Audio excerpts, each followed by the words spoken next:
அஸ்ஸலாமு அலைக்கும். நான் உங்கள் ஷிஃபா குக்கிங்லேருந்து பேசுகிறேன். இன்றைக்கி நம்ம என்ன ரெசிபி பார்க்க போகிறோன்னா, கொத்தவரங்காய் வச்சு ஒரு சூப்பரான வடை தான். காய்கறி சாப்பிடாத குழந்தைங்களுக்கு கூட இந்த மாதிரி வடையாக செஞ்சு கொடுத்தீங்கன்னா காய்கறி சாப்பிட்ருவாங்க. வாங்க எப்படி செய்கிறதுன்னு பார்க்கலாம். இங்கே நான் ஒரு பவுலில் ஒரு கப் கடலைப்பருப்பு எடுத்து ஒரு 2 மணி நேரம் நல்லா ஊற வச்சுக்கிறேன். இப்போ இந்த கடலைப்பருப்பு ஊறட்டும். இப்போ 2 மணி நேரம் கழித்து நல்லா ஊறிடுச்சு. இப்போ கொஞ்சம் கூட தண்ணி இல்லாமல் நான் வடித்து வச்சுருக்கேன். இதில் ஒரு கைப்பிடி அளவு பூண்டு தோலோடு சேர்த்துக்கிறேன். ஒரு அரை ஸ்பூன் மிளகு சேர்த்துருக்கேன். இப்போ இது எல்லாத்தையும் மிக்சியில் போட்டு கரகரப்பாக அரைச்சிக்கலாம். நம்ம கடலை வடைக்கு எப்போவும் அரைப்போம்ல, அதே மாதிரி அரைச்சிக்கிடுவோம். இப்போ கொத்தவரங்காய் எடுத்து கட் பண்ணிக்கிறேன். கொத்தவரங்காயை நல்லா சின்ன சின்னதாக கட் பண்ணிக்கோங்க.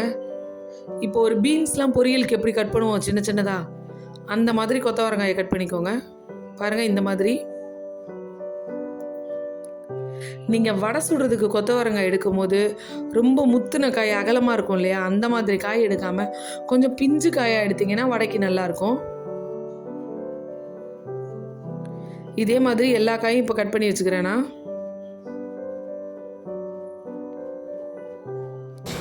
பாருங்கள், எல்லா காயும் நான் இப்போ கட் பண்ணி முடிச்சிட்டேன். கட் பண்ண கொத்தவரங்காய் எல்லாத்தையும் இந்த மாதிரி ஒரு கண்ணு சட்டியில் போட்டு ஆவியில் வேக வச்சுக்கிறேன். ஏன்னா நேரடியாக நம்ம வடையில் சேர்த்தோம்னா கொத்தவரங்காய் நல்லா வேகாது. முதல்ல நம்ம ஆவியில் இதை வேக வச்சிடணும். இப்போ பாருங்கள், ஒரு சட்டியில் தண்ணி கொதிக்க வச்சுருக்கேன். அது மேலே இந்த கொத்தவரங்காயை வச்சு இப்போ ஒரு 5லேருந்து 10 நிமிஷம் அது வேகிற வரைக்கும் நல்லா வேக வச்சுக்கோங்க. இப்போ பாருங்கள், இது நல்லாவே அவிஞ்சிருச்சு. பார்த்தீங்களா, நல்லா வெந்துருச்சு. இப்போ இது நல்லா ஆற வச்சுக்கிறேன்.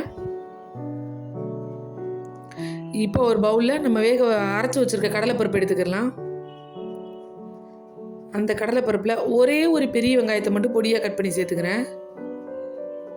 இது கூட ஒரு 4 பச்சை மிளகாயை சின்ன சின்னதாக கட் பண்ணி சேர்த்துக்கோங்க. அதோட கொஞ்சம் கருவேப்பிலையும் கட் பண்ணி சேர்த்துக்கிறேன். இப்போ கொஞ்சம் கொத்தமல்லியும் கட் பண்ணி சேர்த்துக்கிறேன். இப்போ நம்ம வேக வச்சு வச்சுருக்கோம் இல்லையா, அந்த கொத்தவரங்காய் எல்லாத்தையும் இதில் சேர்த்துருவோம். காய் நல்லா ஆறி இருக்கணும் பருப்பில் சேர்க்கும் போது. இப்போ இது எல்லாத்துக்கும் தேவையான அளவு உப்பு சேர்த்துட்டு எல்லாத்தையும் நல்லா பிசைஞ்சிருங்க. காய் சூடாக இருந்துச்சுன்னா உங்களுக்கு இந்த பக்குவமே மாறி போயிடும். நல்லா ஆற வச்சுட்டு பிணைங்க. பாருங்கள், நல்லா பிடிக்கிற பதத்துக்கு வந்துருச்சு. மாவு ரெடியாக இருக்குது. அடுப்பில் எண்ணெய் காய வச்சிடலாம். இப்போ எண்ணெய் நல்லா காஞ்சிருச்சு. இப்போ இந்த மாதிரி சின்ன சின்ன உருண்டையாக எடுத்து உள்ளங்கையில் வச்சு லைட்டாக ஒரு அழுத்து அழுத்தி எண்ணெயில் போட்டுருங்க. கொஞ்சம் கூட பிரியாது, சூப்பராக இருக்கும். பாருங்கள், உள்ளங்கையில் வச்சு ஒரு அழுத்து தான் அழுத்தி அதோட எப்படி எண்ணெயில் சேர்த்துருங்க. இந்த வடையை ஒரு மீடியம் ஹீட்லேயே வச்சு போறீங்க. அப்போ தான் அந்த பருப்பு நல்லா வெந்து கிறிஸ்பி ஆகி வரும்.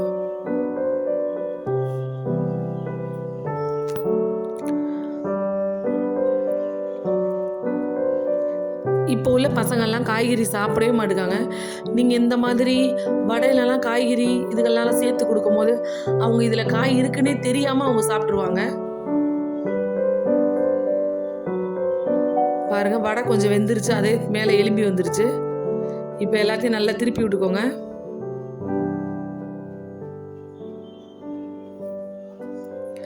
இது நல்லா கொஞ்சம் பொறுமையாக தான் வேகும்.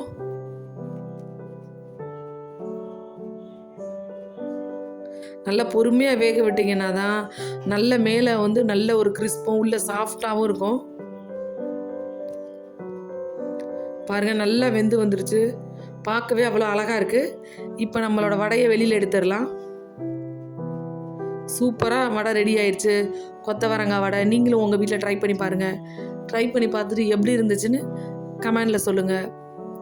என்னோட இந்த ரெசிபி உங்களுக்கு பிடிச்சிருந்துச்சுன்னா என்னோட சேனலை சப்ஸ்கிரைப் பண்ணி பெல் ஐக்கானை கிளிக் பண்ணுங்கள்.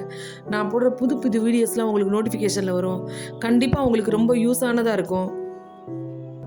சூப்பர். சப்ஸ்கிரைப் பண்ணுங்க. தேங்க்யூ.